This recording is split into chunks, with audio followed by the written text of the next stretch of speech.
मैं एक कोयले की खान में काम करता था। वहीं मुझे धीरे धीरे शराब की आदत लग गई। वहाँ मेरी ऐसे ऐसों से मित्रता हो गई कि जो अपने आप में इस क्षेत्र के अखंड खिलाड़ी थे।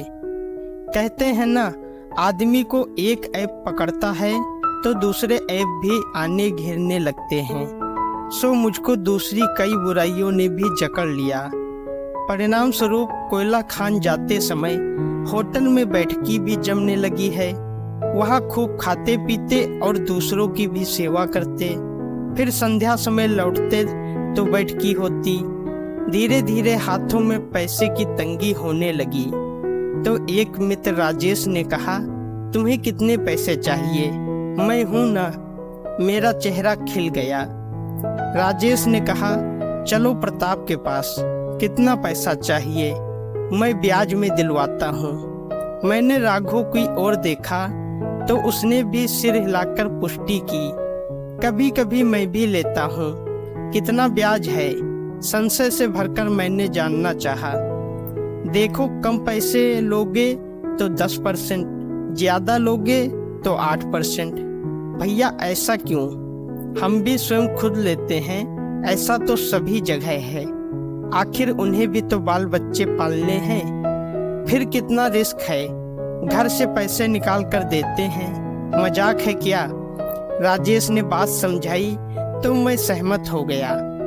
अब शराब के लिए पैसे ब्याज पर लिए जाने लगे थे। शुरू में मुझको लगा मैं गलत कर रहा हूँ या भविष्य के लिए घातक है, मगर तब तक मदिरा का आनंद सर चढ़कर बोलने लगा था।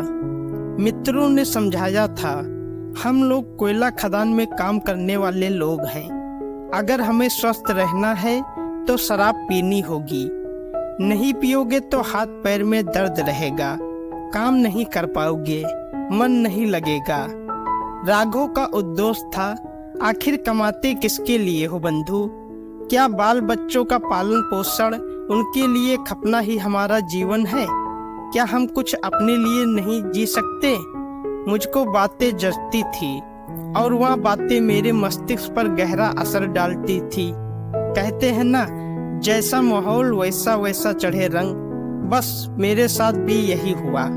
मैं एक नंबर का मदिरा प्रेमी बन गया और ब्याज पर रुपये लेकर जिंदगी का सुख भोगने लगा। मगर इसका परिणाम भविष्य में तो मुझे ही भोगना था। मुझको अचानक पता चला कि मुझे कैंसर है। शराब व सूदखोरी के संजाल में मैं बुरी तरह फंसा ही हुआ था। अभी हाल में शादी हुई थी, पत्नी रूपा। जैसा नाम सचमुच वैसे ही रूप लावण्य से परिपूर्ण थी। उसकी सुंदरता के आगे कोई ठहर नहीं पाता था।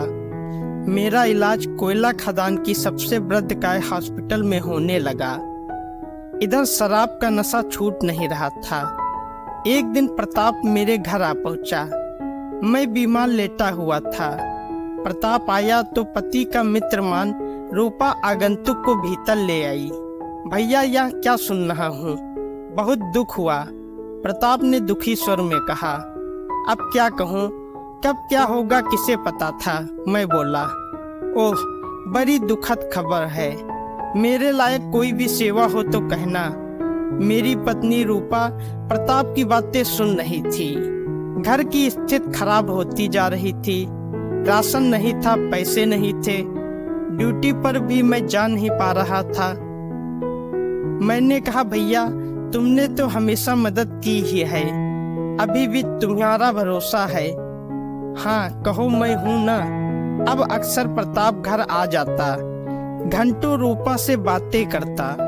रूपा भी उससे प्रभावित होती चली गई, उस पर विश्वास करने लगी। कमजोर लता थोड़ा सा सहारा पा जाए तो उस पर ही आसरा कर बैठती है। मैं इलाज पानी के लिए हॉस्पिटल जाता, कोयला खदान के चक्कर लगाता, कभी लोन के लिए, कभी पीएफ की राशि के लोन के लिए। मेरी स्थिति दिनों दिन खराब हो रही थी। एक दिन मैं घर पहुंचा, संध्या का वक्त था। रूपा को आवाज दी, दरवाजा खुला तो देखा भीतर प्रताप बैठा है। मैं हैरान था। रूपा, यह ठीक नहीं है। मेरा स्वर दुख से भरा हुआ था, मगर यह तो आपके मित्र हैं, आपके बारे में ही बातचीत कर रहे थे, हाल चाल पूछ रहे थे। तुम जानती हो मुझे यह पसंद नहीं, और आपको पता है बीमार हो, घर का खर्चा चलाने लायक भी नहीं रहे। तो क्या हुआ, मुझे लोन मिल जाएगा, तुम्हारा भविष्य सुरक्षित है। मैं असहाय था, क्या करूं, एक तरफ बीमारी, दूसरी तरफ रूपा की जवा उम्र। मुझे लगा रूपा प्रताप की ओर आकर्षित हो रही है। प्रताप अक्सर घर आता, उसका हाल चाल लेता, फिर खूब हंसता और रूपा को हंसाता। मैंने एक दो दफे प्रतिकार की भाषा में बात की तो रूपा बोली, तुम बीमार हो, अपने स्वास्थ्य पर ध्यान दो, और हाँ, मुझ पर विश्वास रखो। मैं मानो मन महसूस कर रह जाता। समय की मार त्रासदी यही तो है। कभी अपनी पत्नी रूपा की खूबसूरती पर मुझे नाज था। मुझे लग रहा था आज वह सबसे कमजोर है। रूपा उसके हाथों से निकल रही है और वह असहाय है। एक दिन तो पराकाष्ठा हो गई। रूपा बाथरूम में नहा रही थी, मैं बिस्तर पर पड़ा हुआ था। अचानक प्रताप आ गया। भैया कैसे हो, कुछ मदद हो तो कहना, बिल्कुल संकोच नहीं करना। हाँ, अब और किसको कहूँगा। तभी बाथरूम से रूपा ने झांक कर देखा, सामने प्रताप बैठा है। प्रताप ने रूपा को देखा और उसके सौंदर्य को देखता रह गया। मेरी आंखें भीग गईं। मैं सोच रहा था मैं कितना असहाय हो चुका हूँ। मेरी नासाज तबीयत के बारे में जानने एक दिन प्रताप मेरे घर पहुंचा। दरवाजा मेरी पत्नी रूपा ने खोला। आज उसकी सुंदरता देख प्रताप सोच में पड़ गया। उसकी आंखों में एक बार फिर धूर्तता चमकने लगी। अपनी आवाज में सहज सी मधुरता घोल कर वह मुझसे बोला, प्रकाश तुम दवाई लो और आराम करो, जल्द ही ठीक हो जाओगे। मैंने कहा, लेकिन मैं अभी काम पर नहीं जा पा रहा हूँ, घर कैसे चलेगा, दवा कहाँ से आएगी, यही चिंता खाई जा रही है। आखिर तुमसे कब तक मदद लूं? तुम परेशान मत हो बंधु, मैं सब इंतजाम कर दूंगा। प्रताप बोला। प्रताप की निगाहें बहुत दिनों से रूपा पर थी। उसकी दुकान से राशन आ रहा, पैसा आ गया, दवाइयाँ भी आने लगी। प्रताप जब तक घर आने लगा, वह रूपा से बात करने और उसे छूने की कोशिश करता। रूपा उसके आने से सहम जाती। एक रात मेरी तबीयत बिगड़ गई। अस्पताल में डॉक्टर ने ऑपरेशन के लिए 1 लाख जमा करने की बात कही। मैंने प्रताप को बुलाया। प्रताप तो मौके का इंतजार कर रहा था। तिरछी नजरों से रूपा को देखते हुए बोला, तुम्हारे ऊपर बहुत उधार हो गया है प्रकाश, और अब फिर इतना रुपया मुश्किल होगा व्यवस्था करना। हाँ, एक उपाय है, यदि तुम 2-4 दिन के लिए रूपा को मेरे साथ भेज दो। प्रताप, मैं चिल्लाने की कोशिश करने लगा और गस खाकर गिर पड़ा। रूपा एक बार प्रताप को देखती है और फिर मुझको। धीरे धीरे उसका चेहरा कठोर हो गया। वह बोली, मैं तैयार हूँ। प्रताप की आंखें चमक उठी। तुरंत रूपा को लेकर दूसरे कमरे में चला गया। मैं बेबस देखता रहा। आज मुझे अपनी शराब पीने की लत का परिणाम देखने को मिल रहा था, जिसका खामियाजा मेरी पत्नी रूपा भुगत रही थी। रूपा बाहर आई, उसके हाथ में ढेर सारे रुपये थे। मैं अस्पताल में भर्ती हो गया।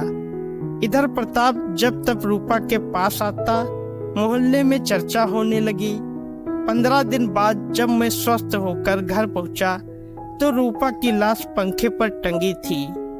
इधर मैं रूपा की लाश से लिपट कर रो रहा था और कभी शराब न पीने की कस्में खा रहा था, और उधर खबर छपी, चरित्रहीन रूपा ने की आत्महत्या। खबर पढ़कर मुझको और झटका लगा। शराब के कारण एक और हंसता खेलता परिवार उजड़ गया। दोस्तों, अगर आपको कहानी अच्छी लगी है तो वीडियो को लाइक करें, शेयर करें और हमारे चैनल को सब्सक्राइब करें। धन्यवाद।